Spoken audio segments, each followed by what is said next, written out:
नमस्कार मित्रों, स्वागत है आप सभी का वैदिक स्टोरी इंडिया में। दोस्तों, वीडियो को लाइक और शेयर करें तथा चैनल को सब्सक्राइब करें। बेल आइकन प्रेस करना ना भूलें। दोस्तों, आज हमारी चर्चा का विषय है दान ही बन जाता है मानव के लिए सबसे बड़ा वरदान।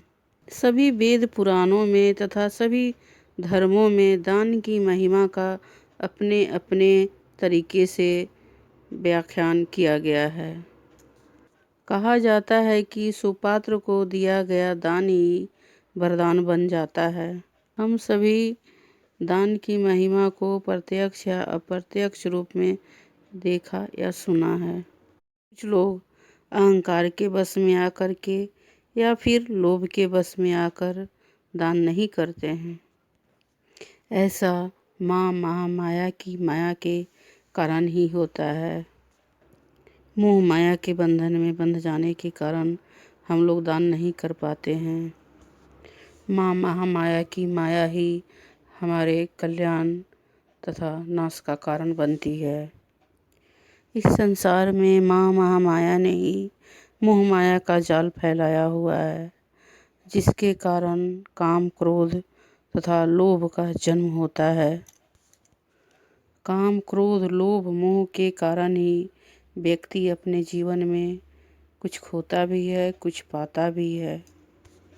जिस मानव के जीवन में काम, क्रोध, लोभ, मोह की मात्रा कम है तो वह मानव सुखी है, अन्यथा वह दुखी रहता है। अगर इन सब की मात्रा उसके जीवन में या उसके बुद्धि विवेक में अधिक हो तो वह दुखी रहता है। ये सभी सुख और दुख के कारण हैं। हमारे मन में ये विचार आता है कि आखिर ये दान है क्या। दान किसी को कुछ देने की क्रिया को कहा जाता है, लेकिन आजकल आधुनिक संदर्भ में लोग किसी ज़रूरतमंद को कुछ सहायता के रूप में देने को ही दान समझने लगे हैं। हम जिस किसी भी वस्तु का दान करें वह यह मान कर करें कि हमारा उस वस्तु पर कोई अधिकार नहीं है, बल्कि अब उस व्यक्ति का उस पर अधिकार है जिसको हम उस वस्तु को दान के रूप में दे रहे हैं। दोस्तों, सात्विक, राजस और तामस ये 3 प्रकार के दान होते हैं। सात्विक दान जो उत्तम पवित्र स्थल पर और उत्तम समय में तथा निस्वार्थ भावना से किया गया हो, वह सात्विक दान की श्रेणी में आता है। और दोस्तों, राजस दान वह है जो अपने ऊपर किए गए उपकार के बदले या फिर किसी फल की आकांक्षा में किया हुआ हो, या फिर व्यवस्था बस में जो दान किया जाता है उसे राजस दान कहा जाता है। तामस दान उसे कहा जाता है जो अपवित्र स्थल पर अनुचित समय में तथा अयोग्य व्यक्ति को दिया जाता है, उसे तामस दान कहा गया है। इसी प्रकार दोस्तों, कायिक, मानसिक, वाचिक इन भेदों के आधार पर भी दान को 3 प्रकार का कहा गया है। संकल्प लेकर के सोने चांदी का जो दान किया जाता है उसे कायिक दान कहा जाता है।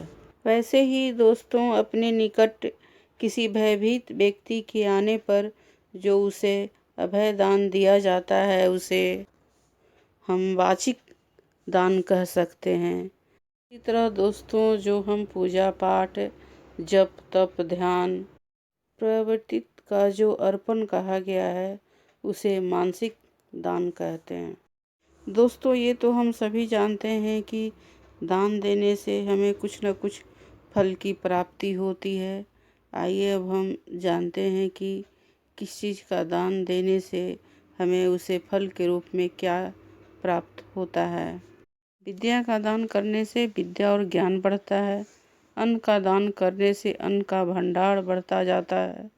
स्वर्ण दान करने से सुख और ऐश्वर्य की प्राप्ति होती है। रजत दान करने से मानसिक शांति मिलती है। भूदान करने से भूमि का सुख प्राप्त होता है। दान करने से भौतिक सुखों की प्राप्ति तो होती ही है, साथ ही साथ सभी दोषों का नाश भी होता है। कन्यादान करने से ऋण से मुक्ति मिलती है, साथ ही साथ मन को प्रसन्नता और शांति मिलती है। लोहे का दान करने से कार्यों में आ रही बाधा दूर होती है तथा सभी कष्टों का अंत होता है। वस्त्र दान करने से शारीरिक सुखों में वृद्धि होती है।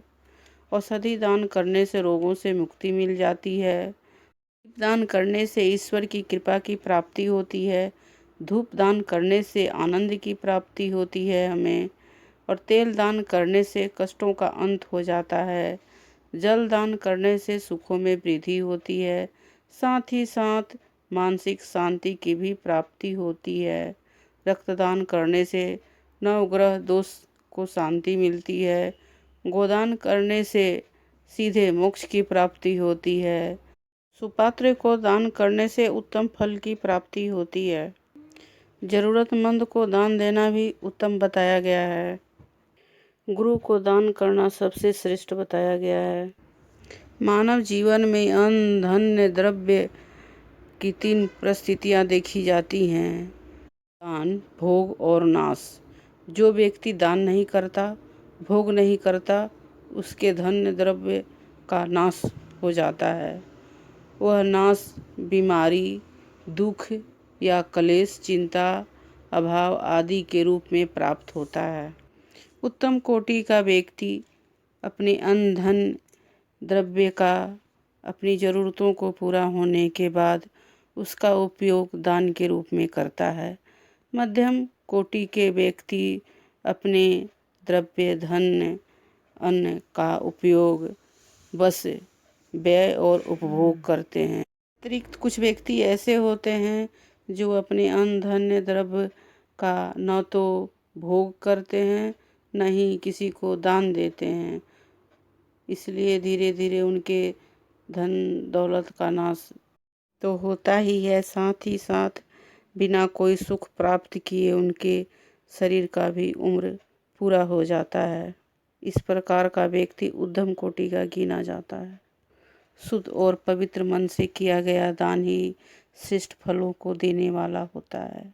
निस्वार्थ भाव या उपकार की भावना से किया गया दान ही फलीभूत होता है, नहीं तो फल की प्राप्ति में संदेह होता है। स्वयं उपयोग में की हुई वस्तु का दान कभी नहीं करना चाहिए। सदैव नए वस्तु का दान ही करना चाहिए निस्वार्थ भाव से। दान के द्वारा ही आप अपने जीवन में सभी सुखों को प्राप्त कर सकते हैं। दोस्तों, कहा भी गया है कि कुछ देकर ही कुछ पाया जा सकता है। दान ही इस कलयुग में वरदान का एक रूप है। कुछ खोकर ही कुछ पाया जा सकता है, यह भी तो एक परम सत्य है। तो ज़रूरतमंदों को तो ज़रूर दान करना चाहिए, जिससे कुछ मिले या ना मिले, लेकिन दिल और दिमाग को बहुत ही सुकून प्राप्त होता है। तो अगर यह वीडियो आपको पसंद आया हो तो इसे लाइक और शेयर करें तथा मेरे चैनल को सब्सक्राइब करें। बेल आइकन प्रेस करना ना भूलें। धन्यवाद।